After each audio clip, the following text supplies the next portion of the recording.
Hey, who got it done? I think Russell Westbrook did. When Kobe said he's a problem, and you watched that game last night, Russell Westbrook seems to play at a different speed than everybody else. There have been certain players in the NBA that are just, they're fast and they look fast. LeBron is extremely fast, but he's so big. I think that it's a little bit deceptive. When Russell Westbrook is going end to end, he's as fast as anybody in the league. Well, Kevin Love would know. Played with Russell Westbrook. How fast is Westbrook, Kevin? I think he's probably the fastest, at least the most explosive guard in the NBA, and people don't realize actually how big he is. I mean, he's 6'3", 200 and some odd pounds, but he's very explosive. So I wouldn't want to be around the rim when he's going up for a dunk. Tougher to guard, Kevin Durant or Russell Westbrook?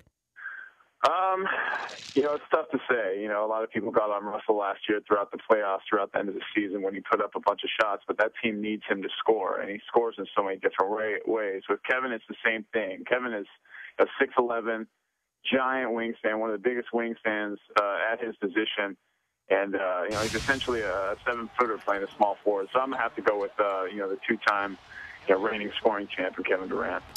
All right, let me start with a couple of things here, because now people are saying Kentucky Wildcats could beat the Bobcats or the Wizards. Now, I think people are crazy to say this. I don't think this is a great team. They're great in college basketball now with one and done, but that doesn't mean they would hold their own with the NBA. Your thoughts, being an NBA player, how would Kentucky fare against these teams? It would never happen. They would get blown out by both teams, Bobcats or Wizards. They do have a great team. They haven't won the national championship yet. They still have a couple good teams to go through. And, they're well coached. And Calipari, obviously, like you mentioned, have a lot of great one-and-dones, but that's just something that, would never happen. But is it the physical nature of it? Is it being more mature? What would be the big thing that would hold Kentucky back? Yeah, I think so. I think, in the NBA, you get better with time.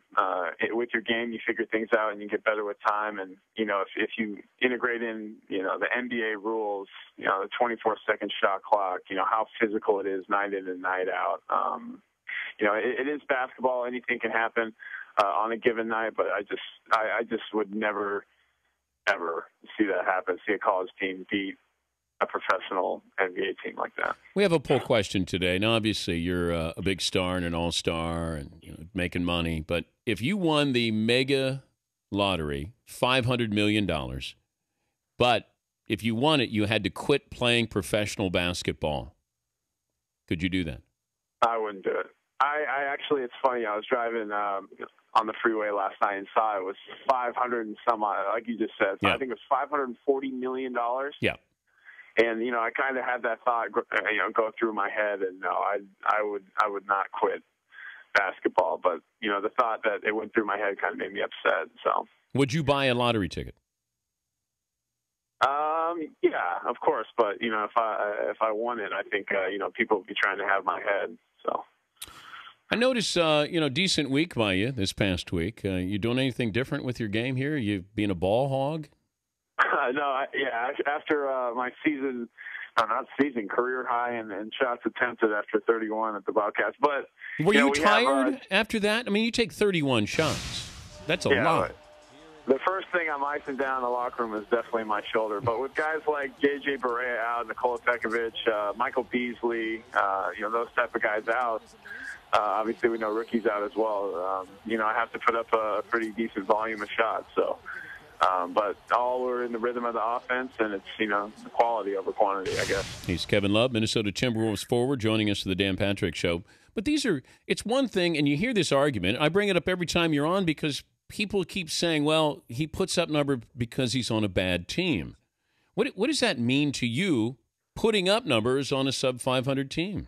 I think people are ridiculous. I mean, there's been bad teams where people have put up numbers, but, not quite numbers like this, and we're winning this year. I mean, last year you definitely could have said that and had an argument that was warranted, but this year we're knocking at the door of the playoffs. We're on the outside still looking in, but we could have a good run here these last 14 games and eventually make the 8th seed. But really we're 4 or 5, 4.5 games out of the 4th spot. So we're looking just to continue to keep winning games. And when people say that, I just don't even listen to it. They're just they just don't know what they're talking about. I saw where Andrew Bynum took a 3 the other night and then got pulled out of the game.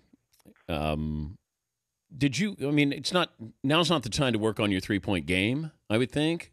Not at this point. And he said he's going to take more. Yeah. So I don't know what that's about. And but how did you improved? You were underrated shooter, but now you have range. But if you were Bynum or giving him advice, or he worked out with you guys in Santa Monica, what would you tell him to do in the off season to make himself a better shooter?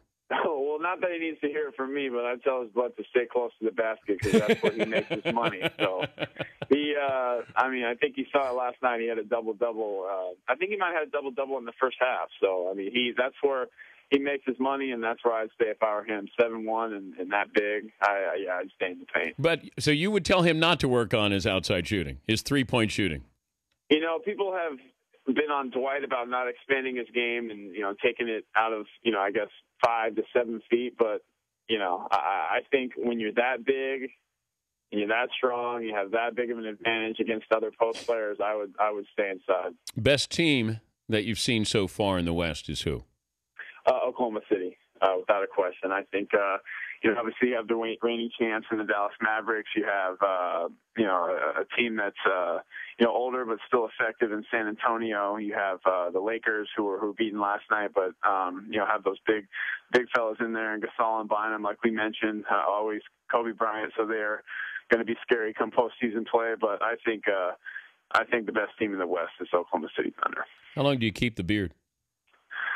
Until people stop talking about it. Does it help with the women? It's if I keep it well groomed, I think the past month and a half, it's kind of gone a little crazy, a little a la Brian Wilson, I guess, so to speak. So I'm just kind of seeing where it's going right now, and maybe it will, maybe it won't. Who's got a better beard, you or James Harden? Oh, it's totally different. But I think, if you're going for more of a lumberjack look, you go with me. And if you're going for a, I don't even know what you would call his beard. But he's had his for a while. Mine's a little more fresh, more new. So I think you'd have to, roll with me. You an MVP candidate?